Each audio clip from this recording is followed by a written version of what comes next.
Avant que le monde existe, Jésus a révélé des secrets incroyables sur qui il estimate. Dans le livre de Jean, nous trouvons une prière très spéciale, la plus importante de toutes. En Jean 17, nous ressentons le cœur de Jésus alors qu'il parle à son Père. La Bible contient des prières incroyables, comme celle de Salomon, Abraham et Moïse. Mais celle de Jésus est la plus grande. Il parle de la gloire et de la majesté qu'il partageait avec Dieu avant l'existence du monde. En Jean 17, Jésus regarde vers le ciel disant « L'heure est venue, Père, glorifie ton Fils afin que ton Fils te glorifie aussi. » Une histoire émouvante qui nous rapproche du cœur de la foi. Dans cette prière puissante, Jésus exprime l'importance de ce moment spécial. Il regarde vers le ciel et demande à Dieu de le glorifier, afin qu'il puisse à son tour glorifier le Père. C'est comme si Jésus disait « Le moment est venu de montrer au monde qui je suis et quelle est ma relation unique avec toi, Père. » Ce moment révèle la profonde connexion entre Jésus et Dieu, soulignant la grandeur de cette relation divine. En abordant la gloire partagée avant même la création du monde, Jésus nous invite à comprendre l'ampleur extraordinaire de son existence. Jean 17 nous transporte dans un lieu de réflexion et de compréhension sur la mission unique de Jésus sur terre et sa relation intime avec le Père céleste.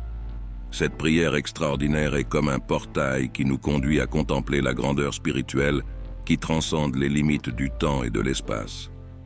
Maintenant, imaginez cela. Jésus, qui a reçu tout le pouvoir et l'autorité sur toute l'humanité, demande à être glorifié. Pourquoi? Pour donner la vie éternelle à tous ceux qui lui appartiennent, pour toujours. Et qu'est-ce que cette vie éternelle? Simplement, c'est connaître le seul Dieu véritable et, de la même manière, connaître Jésus comme l'envoyé spécial de Dieu. Sur terre, Jésus a déjà glorifié le Père, accomplissant l'œuvre qui lui était assignée. Maintenant, il regarde vers le ciel et dit « Père, l'heure est venue, glorifie-moi avec cette gloire et majesté que j'avais avec toi avant même l'existence du monde. » En y pensant, avant l'existence du monde, Dieu était déjà là avec son Fils, partageant la majesté. Le livre de la Genèse nous parle de la création de l'homme, mais Dieu était là depuis le début, présent lors de la création de l'univers. La Bible montre clairement que Dieu est éternel et a toujours existé. Dans la Genèse, même l'utilisation du pluriel Elohim nous suggère l'idée de Dieu étant trois en un. Jean 17 est une fenêtre unique pour comprendre Jésus. Dans cette prière, il aborde des thèmes importants tels que la gloire, l'envoi, la croyance, l'amour et le monde. Jésus demande à être glorifié et cette gloire n'est pas égoïste. Elle vise à mettre en lumière le Père. Il a glorifié le Père tout au long de sa vie sur terre, à travers chaque acte, parole et touche d'amour. Jésus demande non seulement pour sa propre gloire, mais aussi pour nous. Il désire que nous soyons avec lui, voyant sa gloire, parce que Dieu nous a aimés avant même la création du monde. En fin de compte, tout ce que nous faisons dans nos vies spirituelles est pour la gloire de Dieu. Imaginez maintenant, dans l'Apocalypse, Jean décrit un Jésus puissant, loin d'être un homme ordinaire. Apocalypse 1, 12 à 13 révèle cette grandeur. L'histoire de Jésus est un voyage incroyable, plein de signification et de but. Imaginez simplement, Jésus qui détient tout le pouvoir et l'autorité sur l'humanité, demande à être glorifié. Pourquoi? Pour donner la vie éternelle à tous ceux qui sont à lui pour toujours. Et quelle est cette vie éternelle? Très simplement, c'est connaître le seul Dieu véritable et, de la même manière, connaître Jésus comme le Christ envoyé par Dieu. Ici sur terre, Jésus a déjà glorifié le Père, accomplissant l'œuvre qui lui a été donnée. Maintenant, il regarde vers le ciel et dit « Père, l'heure est venue, glorifie-moi avec cette gloire et majesté que j'avais avec toi avant même l'existence du monde. » En y pensant, avant l'existence du monde, Dieu était déjà là avec son Fils, partageant la majesté. La Genèse nous parle de la création, mais Dieu était là depuis le début. La Bible laisse clair que Dieu est éternel et a toujours existé. Dans la Genèse 1, même l'utilisation du pluriel Elohim nous suggère Dieu étant trois en un. Maintenant, tournant vers l'Apocalypse, Jean est confronté à quelque chose d'incroyable. Il se retourne et entend une voix puissante, comme une trompette, venant de celui qui est le premier et le dernier, l'alpha et l'oméga.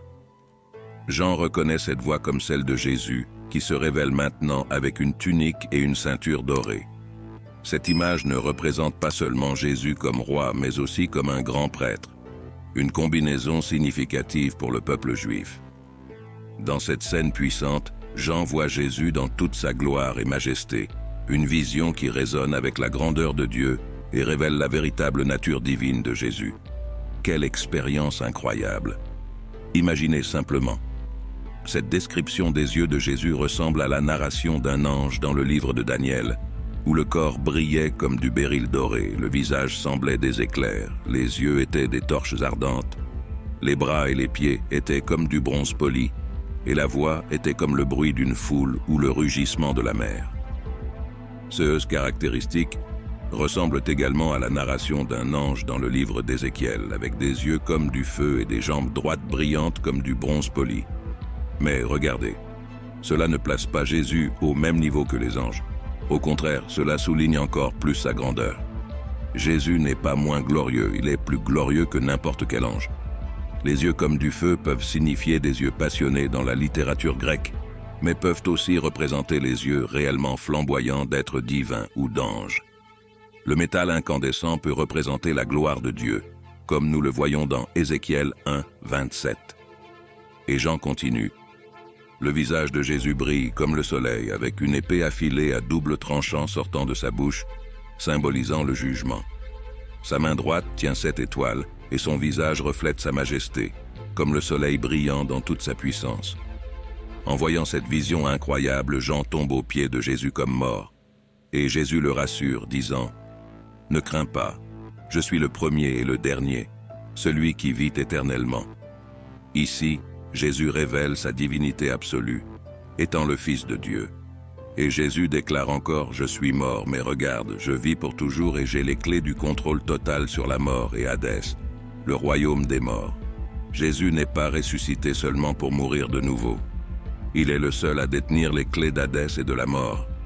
En présentant cette vision à Jean, Jésus révèle sa gloire et autorité, soulignant l'incroyable capacité de cacher sa majesté alors qu'il était sur terre. L'Apocalypse est une révélation de Jésus montrant sa grandeur vivante et présente. Pourquoi avons-nous besoin de cette révélation?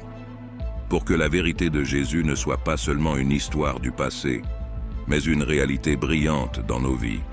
Cette révélation est une invitation à connaître le Christ vivant et transformateur.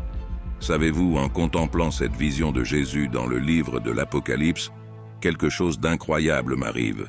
Je réalise combien il est facile parfois de voir Jésus comme une figure lointaine, une histoire du passé. Mais ici, Jean a eu une expérience qui montre Jésus comme étant beaucoup plus réel et présent que nous pouvons l'imaginer.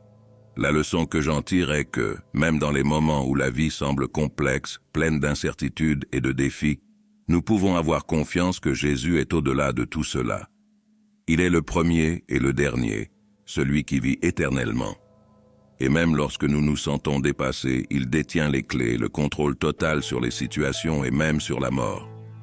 Cela me fait réaliser l'importance de ne pas limiter notre vision de Jésus à ceux que nous connaissons ou avons vécu jusqu'à présent. Il est bien plus glorieux, plus puissant et plus présent que nous pouvons l'imaginer. Parfois, nous avons besoin d'une révélation comme Jean l'a eu, pour voir Jésus non seulement comme un personnage du passé, mais comme une réalité vivante et brillante dans notre présent. Donc mon conseil est, permettez-vous d'avoir une révélation personnelle de Jésus. Ouvrez-vous à connaître le Christ vivant et transformateur. Il n'est pas juste une histoire ancienne, il est l'ami qui est ici, maintenant, prêt à marcher avec nous au milieu de nos parcours. Lui faire confiance n'est pas seulement un choix sage, c'est une source d'espoir, de courage et de paix face aux incertitudes de la vie.